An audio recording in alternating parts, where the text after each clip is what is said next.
Bueno, ¿me escuchan bien? Empiezo por ahí. ¿Se me escucha bien? Sí. Perfectamente. Bien.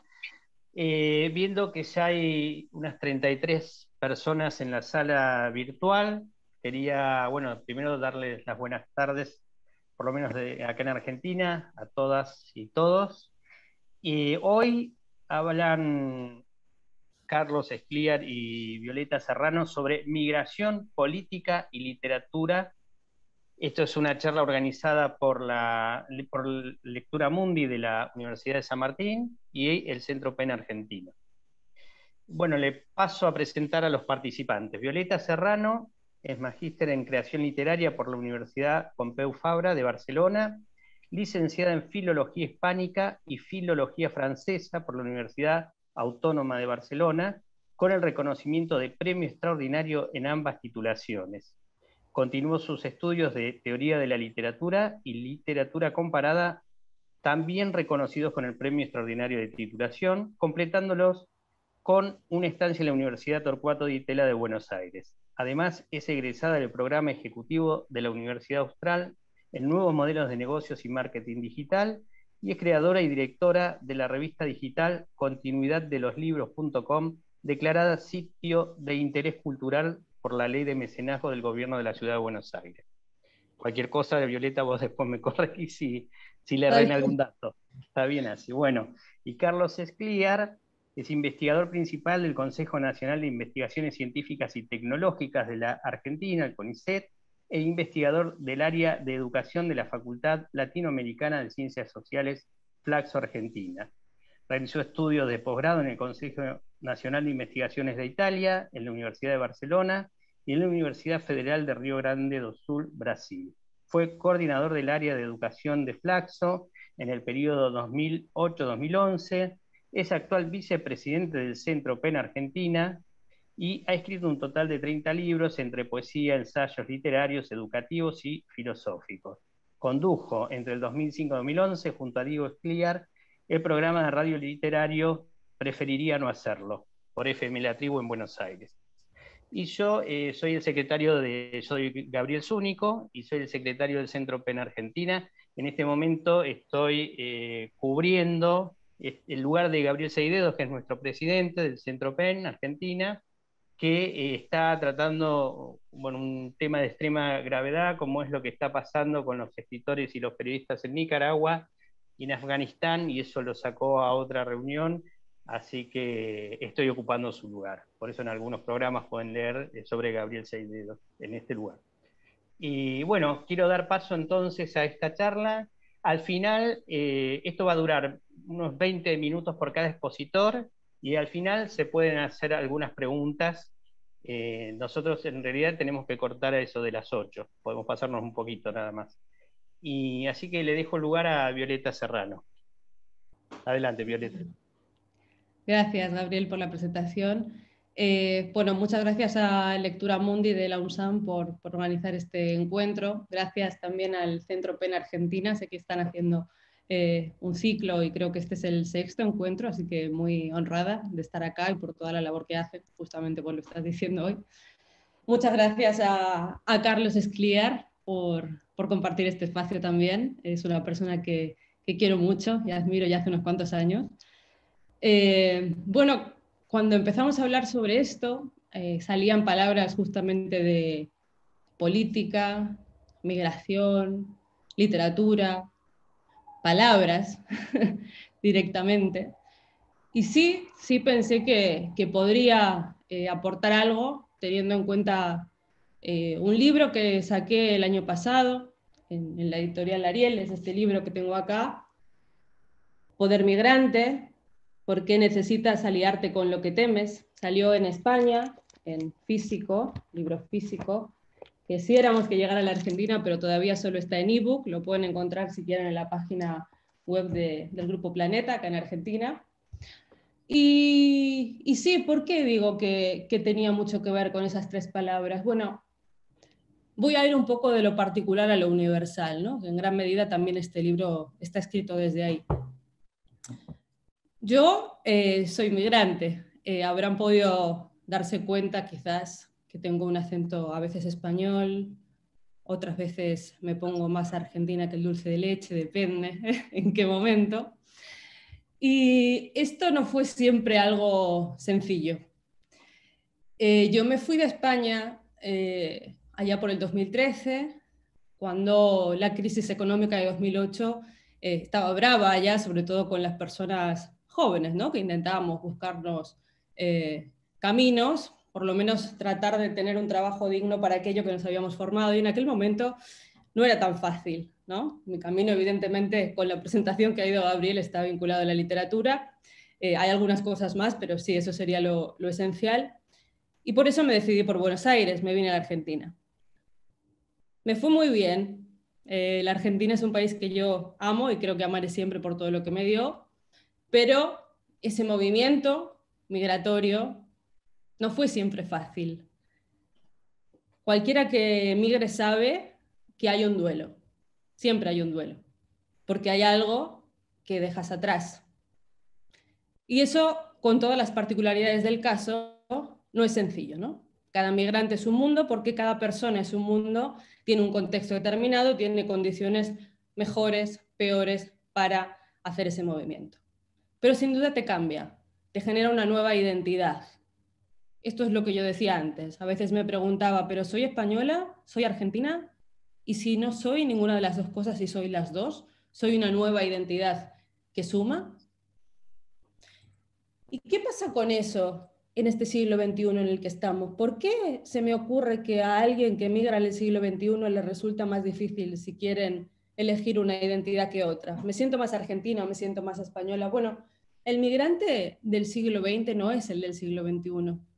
Ahora, cuando una persona se va, no deja atrás tan fácil lo que tenía, porque continuamente puede tener una conexión constante, ¿no? con el mundo anterior, con mi familia, con mis amigos, con la actualidad en España. De hecho, ahora mismo yo estoy hablando desde Buenos Aires porque vivo entre Argentina y España, pero podría estar haciendo lo mismo desde España, ¿no? Quizás con un poco más de sueño porque son las 12 de la noche allá ahora mismo, pero podríamos hacerlo. Es decir, estamos en un mundo que cambió, en un mundo nuevo. ¿Por qué he dicho que el migrante tiene como una suerte de duelo? Bueno, porque efectivamente tenés que dejar todo atrás, dejas atrás tu zona de confort, dejas atrás tu mundo conocido, sea como sea, tu zona de confort es tu mundo conocido, y tenés que abrirte paso muy lejos de casa, adaptarte y salir a flote. Y eso es lo que hacen todos los migrantes. Entonces es curioso, me planteaba yo, ¿cómo es que la figura del migrante se utiliza tanto como chivo expiatorio, ¿no? En ciertas narrativas políticas? Bueno, hemos dicho que estamos en un mundo hiperconectado, es verdad, esto tiene sus cosas positivas y sus cosas negativas, como todo, y no es menos cierto que vivimos en un mundo en plena incertidumbre. Si no recuerdo mal, era Gramsci el que decía, cuando un mundo viejo se muere y nace otro, es el momento en el que nacen monstruos, y creo que algo de eso hay. Estamos en una suerte de momento bisagra, ¿no? Con complejidad en muchos ámbitos, una desigualdad económica brutal a nivel mundial. No es que es el momento en que más pobres hay en la historia, no, pero las desigualdades económicas son más brutales que en la Edad Media, es decir, el que más tiene y el que menos tiene una brecha tan enorme como nunca antes conocida, ¿no? Hay una conflictividad social, a veces menos de la que uno esperaría, pero existe. Hay una frustración en la juventud enorme, no solo en la Argentina, en el mundo. La precariedad es brutal. Hay una demografía mundial en desequilibrio también. Vieron que muchas veces se mira a Europa como, no sé, a veces como idealizándola, y yo digo muchas veces que Europa es un continente de huesos longevos, donde se tendría que mirar más toda la juventud, y lo digo de una manera también metafórica, de salir adelante, de mirar hacia el futuro, que hay quizás más en Latinoamérica hoy que en Europa. Entonces algo está cambiando. Hay además una ansiedad ecológica muy fuerte, ¿no? Vivimos en un mundo que poco a poco parece que nos da señales todo el tiempo de que es finito. La filósofa Marina Garcés, si no recuerdo mal, hablaba de que vivimos en una condición póstuma, ¿no? Como que el planeta se acaba y estamos acá en una condición de... En esa lógica, además, todos y todas nos sentimos muy vulnerables. porque como decíamos, el mundo que conocíamos de alguna manera se está desvaneciendo, está empezando algo nuevo o ya empezó. Tenemos miedo, la mayoría, ¿no? Los que tenemos trabajo, miedo de perderlo, los que no lo tienen de no encontrar, quien lo tiene quizás de no llegar a fin de mes, quien tiene hijos de que quizás se tenga que ir muy lejos, etcétera, etcétera, etcétera. Entonces, efectivamente, es cierto, tenemos miedo, nos sentimos vulnerables. Y en esta lógica, como siempre, hay dos salidas, ¿no? La salida es cooperar o enfrentarse. Y lamentablemente hay muchas narrativas políticas que en los últimos tiempos han optado por el enfrentamiento. Y en ese enfrentamiento, el migrante es una figura de chivo expiatorio, ¿no? ¿Y por qué? Bueno, precisamente porque los seres humanos, nos guste o no nos guste, somos prejuiciosos por naturaleza. Es decir, aquello que nos resulta extraño, cuando tenemos un otro que no se parece a lo que nosotros podemos encajar en nuestras percepciones, ¿no? Es alguien que no habla como yo, por ahí se viste diferente, por ahí tiene una piel distinta. Bueno, eso nos genera una alarma en principio. Naturalmente nos genera una alarma y es normal, porque así hemos llegado también a donde estamos. Con los peligros que veíamos decíamos, oye, ¿qué pasa? Aquí hay algo, me pongo una alarma y veo qué pasa. Bien, esto es normal. El problema es que hay narrativas políticas, como digo, que utilizan esto como palancas para el enfrentamiento en lugar de palancas para la cooperación. Por eso a mí me interesaba pensar a la figura del migrante como todo lo contrario. Está bien, siempre se piensa como alguien que viene de otro lugar, que nos va a quitar el trabajo, etcétera, etcétera, etcétera. Pero no hemos dicho que el migrante es alguien que es capaz de dejar todo atrás, de abrirse camino. Y no hemos dicho que estamos todos y todas viviendo en un mundo que se quedó atrás y que tenemos que empezar a trabajar en uno nuevo. Entonces, no es que esa persona que hizo todo eso no es para nada un enemigo, sino un maestro. La lógica es totalmente contraria, ¿no? a cómo se suele plantear, como digo, por ciertas narrativas políticas que además utilizan un momento de excesiva vulnerabilidad y un momento en el que, obviamente, cada vez más nos comunicamos de esta manera, ¿no? Antes de empezar le decía a Carlos cuánto hace que no nos vemos en persona. Y es verdad, estamos comunicándonos demasiado, ¿no? Acelerado obviamente por la pandemia a través de pantallas. Ojalá que esto vaya aminorando poco a poco, sin que esta parte también se pierda, porque esto es lo que quiero decir. Tenemos una parte negativa con todo esto, pero también tenemos una parte positiva. La parte positiva es que podemos estar hiperconectados allá donde estemos y por tanto las identidades ya no son más compartimentos estancos. Lo que les decía, yo puedo estar en Argentina, seguir siendo española y viceversa. ¿Eso está mal? No, las identidades transnacionales a partir de ahora van a ser la regla y no la excepción. Y la manera de comunicarnos en red, obviamente que puede ser pasto de ciertas narrativas de odio, como digo, porque a través de las redes sociales ustedes pueden leer varias cosas sobre el tema de las burbujas temáticas de comunicación que hace que cada vez nos movamos más en aquello que pensamos y no tengamos al que piensa diferente cerca de nosotros, y eso es un problema para las democracias, ¿no? Porque la democracia se basa justamente en entenderme con el que no piensa como yo. De eso se trata. Bien, eso existe, pero también existe lo que yo llamo las afinidades selectivas. A través de las redes sociales estamos también generando cooperación. Es decir, yo me puedo sentir muy cerca, quizás, de una mujer de un país que esté a 12.000 kilómetros del mío, a través de un hashtag como el del Ni Una Menos. Estas son nuevas maneras de ponernos en contacto, de ponernos en cooperación y de luchar contra estas narrativas del odio y del enfrentamiento que tanto calan en momentos de absoluta incertidumbre como en los que estamos. Primero tenemos que entender que es normal que sea más fácil para nosotros buscar la culpa afuera, buscar un chivo expiatorio, buscar a alguien a quien culpar de la situación y creer en alguien que nos diga, che, si quitamos este peligro del medio, todo va a estar bien, yo te voy a ayudar. Bueno, no es así. Todos estamos en este barco, el mundo viejo que tenemos atrás cambió estamos en uno nuevo y ese otro que quieren dibujar como chivo expiatorio no es para nada un enemigo, es un maestro. Y esto es sobre todo lo que yo trato de explicar en este libro, Poder Migrante, desde una experiencia personal, particular, pero yendo hacia lo universal. ¿Mm? Importante, les decía al principio, la literatura para esto, ¿no? No es que me ha quedado descolgado, de alguna manera les estaba contando que vivimos en un mundo en el que tenemos tanta información en estas redes que les digo, que nos creemos las historias que nos cuentan como muy fácilmente porque no sé si les pasa, pero nos quedan tantos mensajes por día de publicidad, pero también de amigos, de trabajo, que casi no recordamos lo que pasó hace 5 minutos. Por eso también insisto en la vulnerabilidad que tenemos. Hoy es muy sencillo que nos cuenten cuentos, ¿no? Lo que se llama muchas veces fake news, y nos las creamos. Cuidado con todo eso, porque estamos en este mundo que les cuento, en el que queremos crearnos cosas que si nos paramos a pensar, ni las queremos ni las necesitamos. El mundo viejo se muere, el nuevo empieza y nacen monstruos.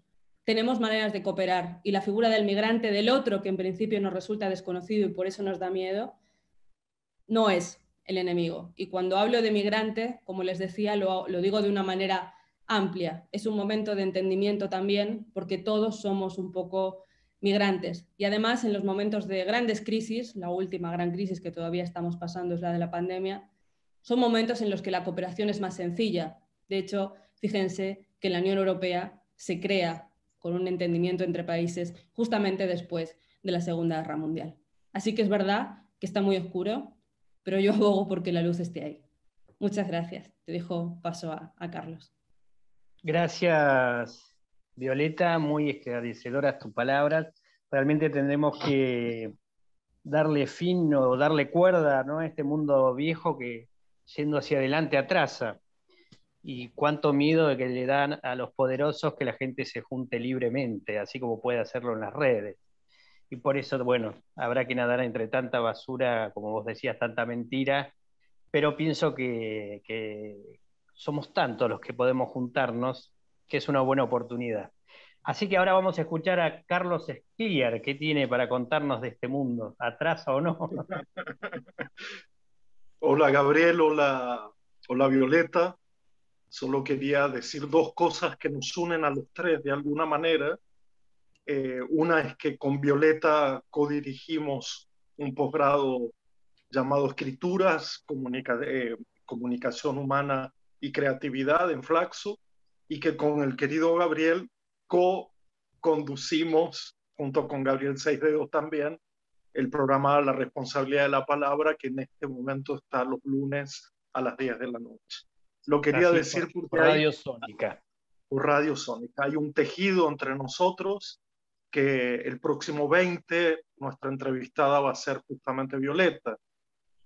Bueno, yo voy a tomar otra figura de la migración. La he escuchado a Violeta con muchísima atención, pero voy a tomar una figura de la migración que parece estar en todos los mundos desde siempre, olvidada, postergada, que tiene algunas apariencias y fisonomías semejantes a las que decía Violeta del otro como enemigo, del otro maléfico, esas figuras primitivas de alteridad.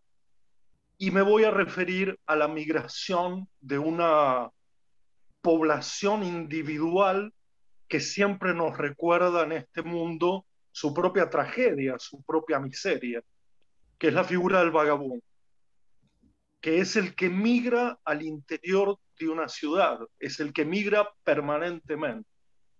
Y es al mismo tiempo una clara figura de alteridad política, cultural, lingüística, y no por acaso me he hecho una larga lista de cómo la literatura ha abordado la cuestión del vagabundo. Sería una lista infinita, pero podría yo recordarles El pequeño vagabundo de Ambrose Bierce, allá por 1893, El vagabundo de las islas de Joseph Conrad, la novela de Rainer Maria Rilke, Los cuadernos de Maite, La vagabunda de Colette, El vagabundo de las estrellas de Jack London, la trilogía del vagabundo de Hamsun, Los tres momentos de una vida de Hermann Hesse, bueno, El juguete rabioso entre nosotros de Roberto Art, El vagabundo de Gilbrand, La luz de agosto de William Faulkner,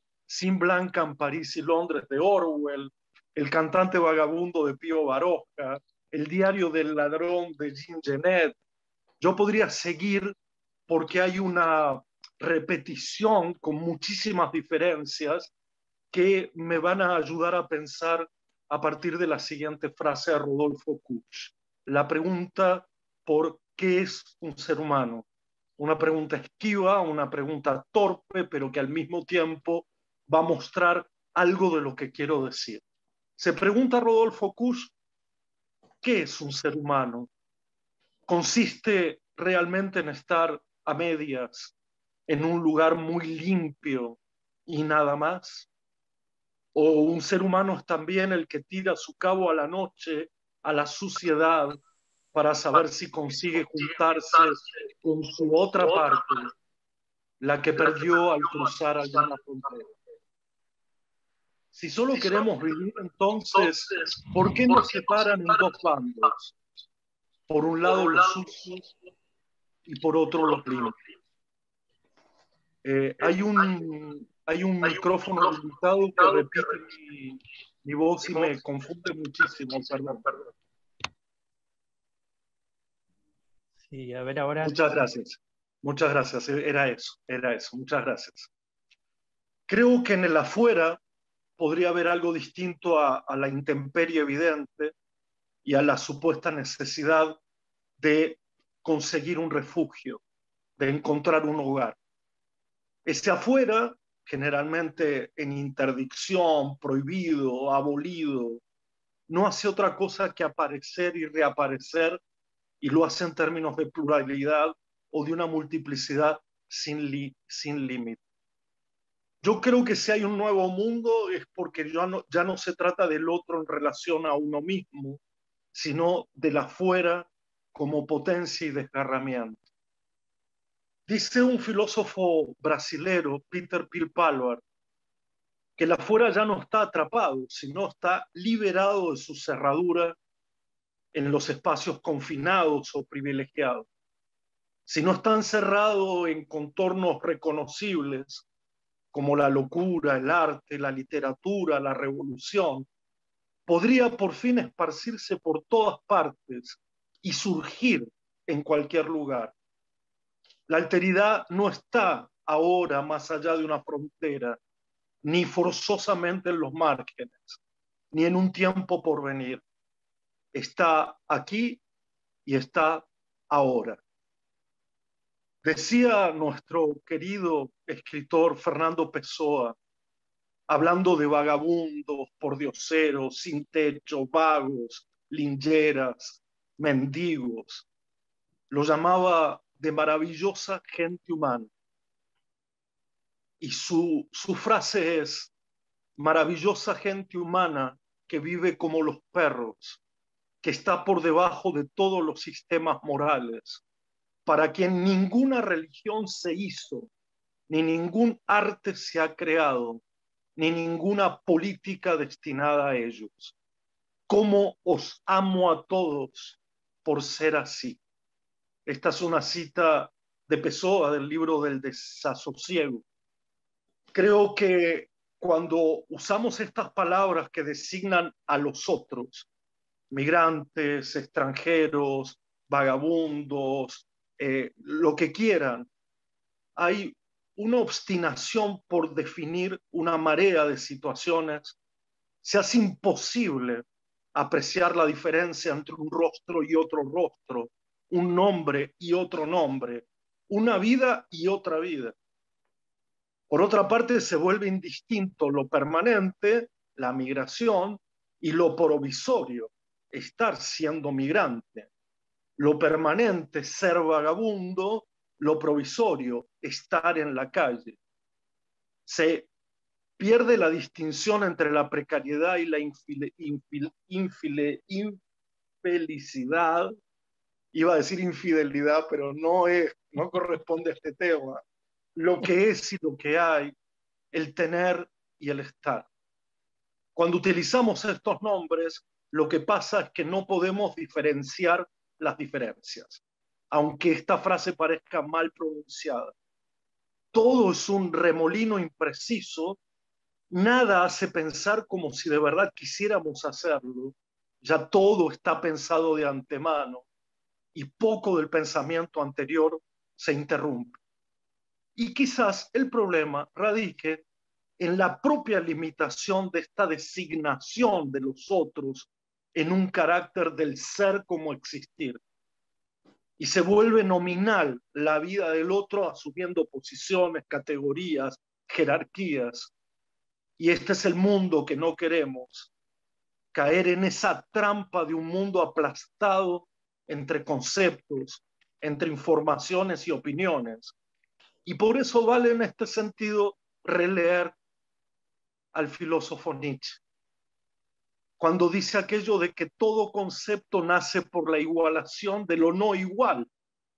Así como es cierto que nunca una hoja es completamente igual a otra, es cierto que el concepto de hoja es formado por el arbitrario abandono de las diferencias individuales, por olvidarse de lo que es distintivo, como si en la naturaleza, además de las hojas, hubiera algo que fuera hoja, eventualmente una hoja primordial, según la cual todas las hojas fueron tejidas, diseñadas, recortadas, coloreadas, pintadas, pero por manos no hábiles, de tal modo que ningún ejemplar ha salido correcto y fidedigno como copia fiel, ahora sí fiel, de la forma primordial. ¿Qué es este juego perverso de palabras? Una compulsa entre mejores y peores formas de nombrar desde una prudente distancia, una disputa sustantiva que avanza hacia lo cada vez más políticamente correcto, pero no ofrece signos de rebeldía, sino de mayor indiferencia y de descomposición. Pues acá estamos ante el problema del lenguaje y de la verdad. Como decía el fantástico Nietzsche otra vez, es en este mismo momento se fija lo que a partir de entonces ha de ser verdad. Es decir, se ha inventado una designación de las cosas uniformemente válida y obligatoria. En esta forma de nombrar a los migrantes vagabundos hay un carácter siempre ofensivo, degradante, despectivo, paternalista o estigmatizador. Incluso se afirma que ya no hay lugar para esa natural filiación con la derrota, el clasismo, la victimización y la consiguiente culpa. Estamos delante de la narración de la alteridad. Este es el problema. Y de la expectación ansiosa por la asimilación del otro en uno. Ya no parece ser suficiente ni la idealización o el acto de fe de un relato hecho por uno mismo, ni exacerbar la honestidad o la transparencia como verdades incontrastables. A veces el relato se ve afectado por los maniqueísmos de época que siempre caracterizan o subrayan el carácter de lo desigual, lo disminuido, lo marginal. O, por otro lado, aquellos relatos que solo refuerzan la distancia del otro respecto de su necesario orden en el adentro. Ya sabemos que el arte de narrar se vio sacrificado, subestimado, en nombre de la razón, de la ilustración, de los lenguajes, de los medios de comunicación y de los dispositivos de saber. De hecho, la modernidad, ese mundo que no queremos, lo ha despreciado por completo porque lo considera sentido común, demasiado preso de la corporalidad, de la subjetividad, lo que se vuelve un impedimento para el saber objetivo. Sucede que, como lo expresó otro filósofo, Emmanuel Levinas, tan pronto como algo es dicho, acontece algo que no pertenece ni al reino de las palabras ni al reino de las cosas, sino que ocurre, acaece entre palabras y cosas. Decir entonces, pero no lo dicho, no lo ya dicho, que el lenguaje pueda ir más allá del mero intercambio de argumentos, pruebas, razones, negociaciones. Entonces no es la comunicación la que está en juego, sino la conversación. Ya no es la designación sustantiva, sino la narración abierta. Ya no es una exposición acerca del otro, sino una exposición a lo otro. Ya no es la necesidad o la utilidad, sino el sentir curiosidad, el prestar atención con todo lo que eso políticamente significa. Claro que es más sencillo recubrir a todos los otros con un cierto halo de maldad, de extrañeza, y perder de vista nada más y nada menos que la autoría de una experiencia en su propia narración. Como si ese mundo fuese un imán que simplifica la fuerza de la expresividad singular y reduce la vida, una vida, a todas las vidas y todas las vidas a otra vida, a otro mundo que presuntamente no tiene nada que contar. La literatura no es solo de espectadores, es también una expectación, una forma de estar expectantes para poder tener otra vida y poder tener otro mundo. Cierro con una última cita, otra vez del filósofo Levinas. El otro no es para la razón occidental un escándalo que lo pone en movimiento dialéctico, sino, como lo decía Violeta, esto no lo dice Levinas, lo digo yo, pero como decía Violeta, al utilizar la palabra maestro para el migrante, el otro no es para la razón occidental un escándalo, sino la primera enseñanza razonable, la condición de toda enseñanza. Y me parece que ahí tocamos, entre Violeta y yo, ese tercer lugar de un migrante ya sin calificar su migración, ella en esa relación de migrante de países que sacude el mundo hoy poblacionalmente de una manera grotesca, violenta, lamentable, y yo intentando mostrar que hay aquí cerca, aquí al lado, figuras de migración que están delante de nuestros ojos y que muchas veces ni siquiera los abrimos y miramos a los costados para ver que ahí están. Muchas gracias por la atención y dejo a Gabriel la conducción de este momento. Bueno, hermosa tu punto de vista, ¿no? De esa gente que está migrando al lado nuestro, que ha salido del mismo lugar. Quería, invitarlos a los participantes a hacer preguntas a través del chat, para que no sea un lío de micrófonos. En el chat Rosana Amado dejó una reflexión que dice: ¿qué sería de nosotros si no existiera el intervenir en la sociedad y con y por el otro? Dice: la felicidad la encontramos con otros. Mientras preparan alguna preguntita, yo quería preguntarle, preparé una para Violeta y una para Carlos. A Violeta le quería preguntar si se han borrado o si se están realmente borrando las fronteras entre países, ¿no? Y si eso significa, si se está formando una cultura global, si eso significa que vamos a perder identidades también culturales propias de las regiones o espacios, como para no llamarlos países, que ocupamos actualmente. ¿Cómo lo ves vos? Bueno, mira, ahí cuando me hacen alguna pregunta de este tipo, siempre pongo, fíjate, el ejemplo de la Argentina. Ajá. Para irnos a algo más concreto, ¿no? La Argentina es un país que obviamente recibió migración de muchos lugares, mucha de Europa, ¿no? En tiempos en los que allá las cosas estaban muy complicadas. Y sin embargo, yo lo que sentí acá como espectadora en algún punto, ¿no? Porque el hecho de ser migrante también te da la posibilidad de ver, ¿no? Como desde afuera y por lo tanto, bueno, tener un análisis menos pegado, menos intenso, ¿no? Por lo menos al principio, porque ahora ya como no sé muy bien qué soy exactamente. No, lo que quiero decir es que siento También que estás acá... perdiendo fronteras. Claro, ahí está.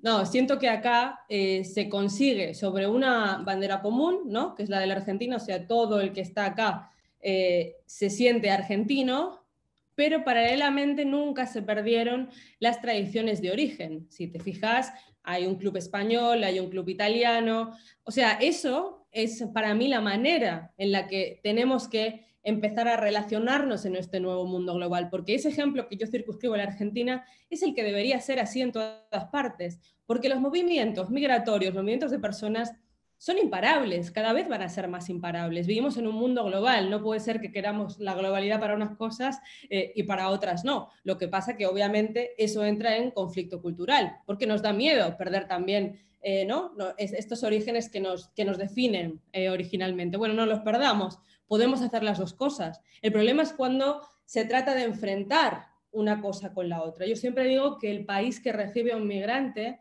tiene que ser como un libro en blanco que empezamos a escribir juntos. Entonces vos me aportás lo que traes de tu lugar y yo te aporto lo que, o sea, vos me aportás lo que ya está acá, yo te aporto lo que traigo del mío y escribimos una nueva historia. Eso es lo que tenemos que hacer. Ahí hay una mezcla, desde luego, pero también hay un aprendizaje del otro. Cuando lo vemos de una manera abierta, cuando lo vemos como un maestro, como alguien que me puede enseñar, no como, o sea, que me puede potenciar, ¿no? Un maestro es lo que hace, potenciar. Si lo vemos de la otra manera, obviamente van a surgir los miedos y el enfrentamiento en un mundo, como digo, que cada vez es más absurdo enfrentarse a aquel que en un principio consideramos diferentes. Diferentes somos todos, cada vez tenemos más miedo al otro y lo que tenemos que hacer es empezar a pensar en cooperar y no enfrentarnos porque la cosa está realmente complicada, no solo en la Argentina, en todas partes.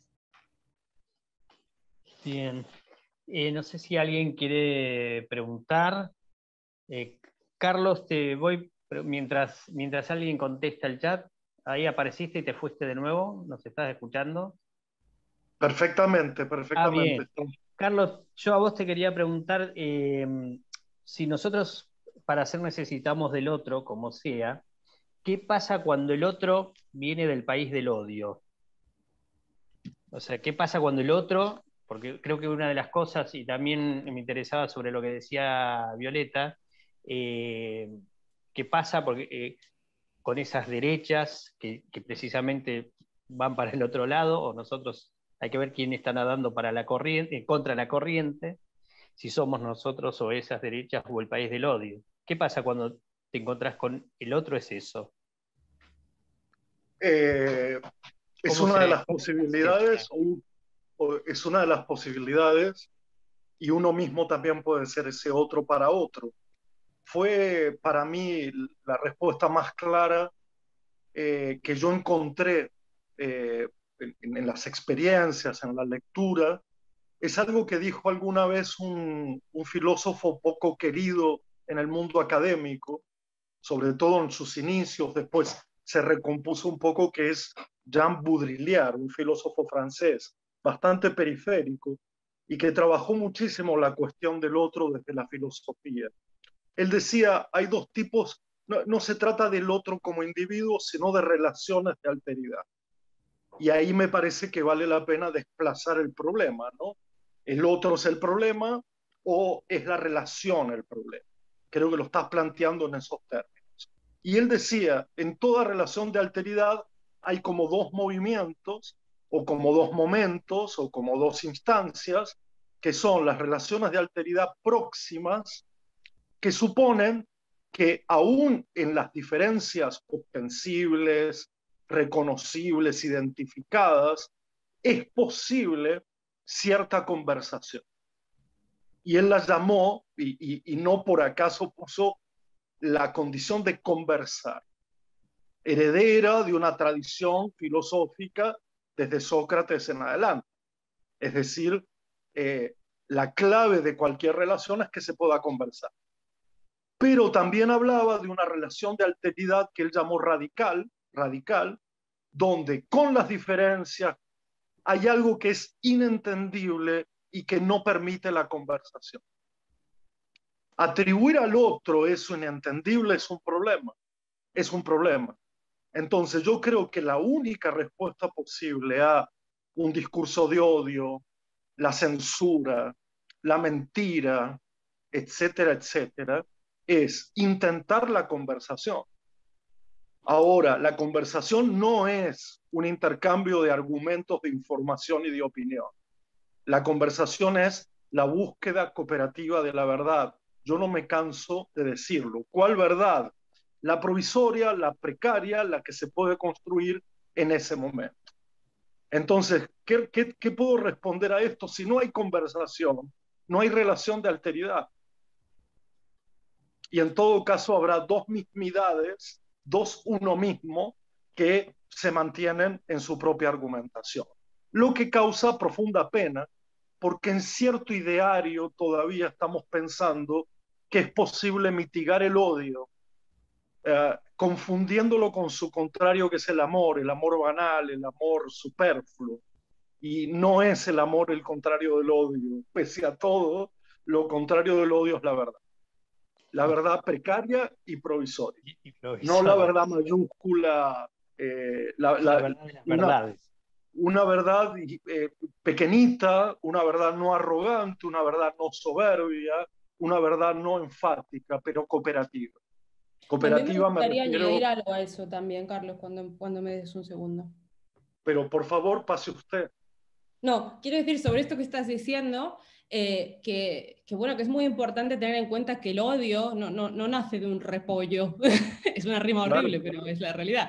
Es decir, no nace del pueblo para arriba, es al revés. O sea, insistí yo en que hay ciertas narrativas políticas que utilizan este momento de vulnerabilidad, ¿no?, en el que todos estamos y nos sentimos, para generar esos discursos del odio y del enfrentamiento, que es algo que vos estás diciendo también, ¿no? Acá no hay conversación posible. Yo no quiero conversación, quiero enfrentamiento. Quiero aprovecharme de tu miedo para generarte un odio, que es una cosa muy primaria, digamos, para salir yo a flote, ¿no? Y en ese sentido, yo quería recomendar, no sé si conocen mira, lo tengo acá por si a alguien le interesaba, este sociólogo francés que es Christian Salmon.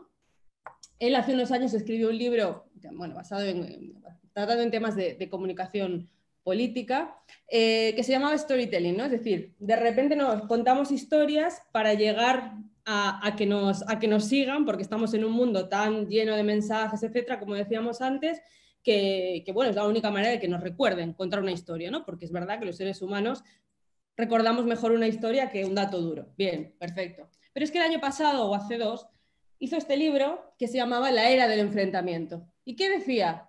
Bueno, que eso ya no va, tampoco.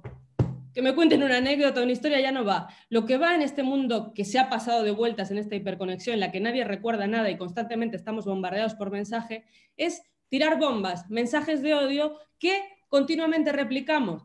Lo replicamos o bien porque estamos de acuerdo, que puede ser, o bien porque nos indigna, y cuando nos indigna lo replicamos. Y entonces le damos de comer a esas narrativas del odio. Y esto no es algo digamos, que nos suena a chino, no sé qué me están contando, no, es que esto ya está pasando, es que ya pasó, es que Donald Trump fue real y además terminó con lo que pasó en el Capitolio, digo, terminó como una expresión de deseo. Tenemos Brasil acá al lado, tenemos cuestiones ya de esta narrativa en el propio país, en Argentina, y en España tenemos a Vox con 53 bancas en el Congreso, si no me equivoco, ese es el número exacto. O sea que, muy importante esto ya que está diciendo Carlos. Violeta, sí. Ya 53 bancas de Vox. Sí. Tremendo, tremendo. Así que es muy importante, quería resaltarlo esto que decía Carlos, de instalar la conversación y no el enfrentamiento, aunque lamentablemente en esta velocidad de las cosas en las que estamos insertos, a veces es lo que más funciona. Carlos, solo quiero agregar una pregunta, perdóname. Un matiz, nada más, un matiz a esto, solo bien pequeñito, que es, no estoy pensando en la conversación institucional, ni estoy pensando en la conversación mediática, justamente, sino que estoy pensando en otra comunidad que haga un tejido completamente diferente a los tejidos de intercambios actuales de odio y etcétera. Y como una resistencia de base basada en el respeto al lenguaje, digamos, también. Exactamente, exactamente. La responsabilidad de la palabra, como dice PEN Argentina en su eslogan. Carlos, hay una pregunta de Indira que dice, respecto a tu exposición, ¿cómo acoger al otro vagabundo que vaga sin ser paternalista? ¿Cómo acoger en el lenguaje sin caer en estas formas de violencia sutil? Bueno, yo conozco dos formas muy primitivas, muy básicas, que provienen de mi propia experiencia, pero que también tienen que ver con lo ancestral. Una es escuchar, es decir, es suspender el juicio, lo que me parece un gesto político, cultural, digamos, desmesurado para los tiempos que corren y siguiendo con la pregunta anterior, ¿no? Es decir, difícilmente podríamos conversar si no escuchamos.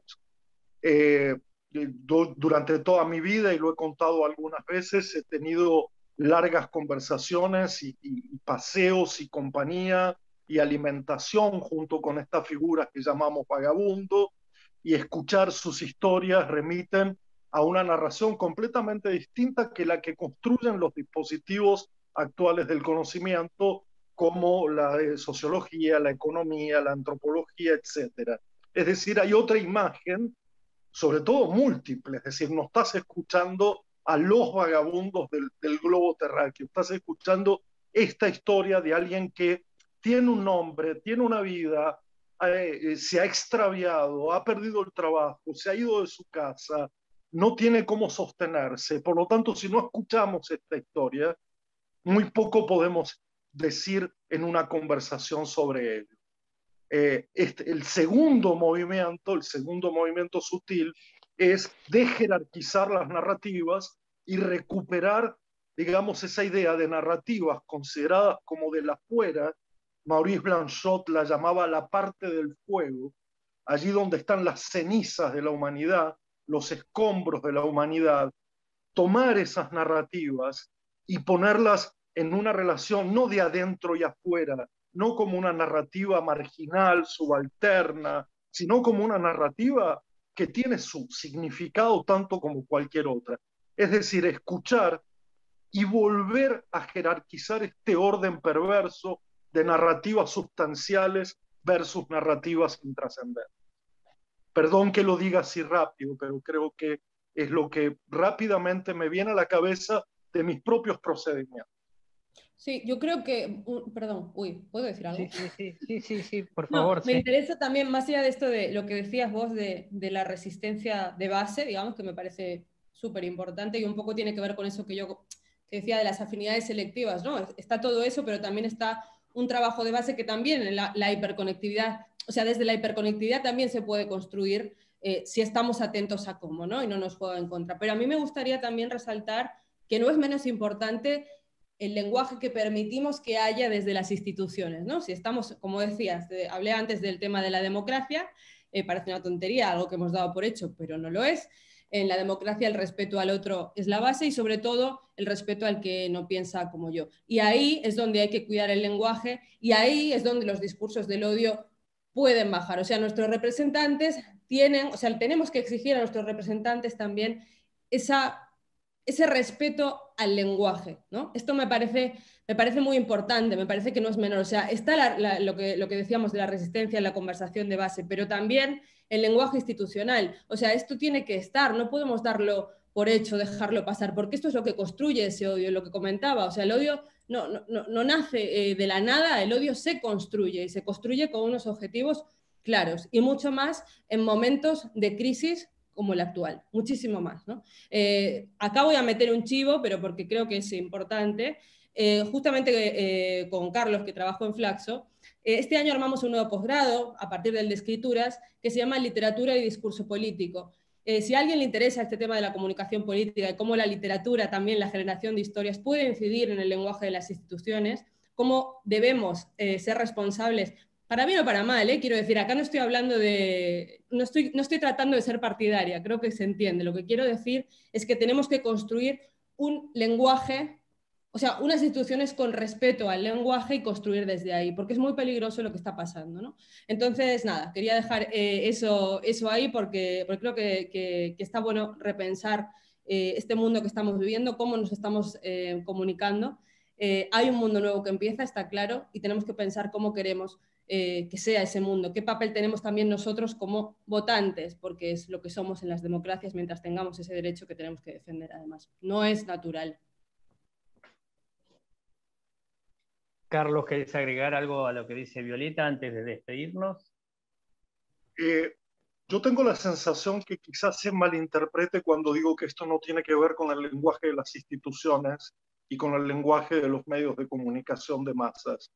Sí. Yo lo que quiero decir es que debe ser un movimiento donde la conversación transversal muestre en las instituciones y en los medios de comunicación otro tejido comunitario que no el creado desde allí.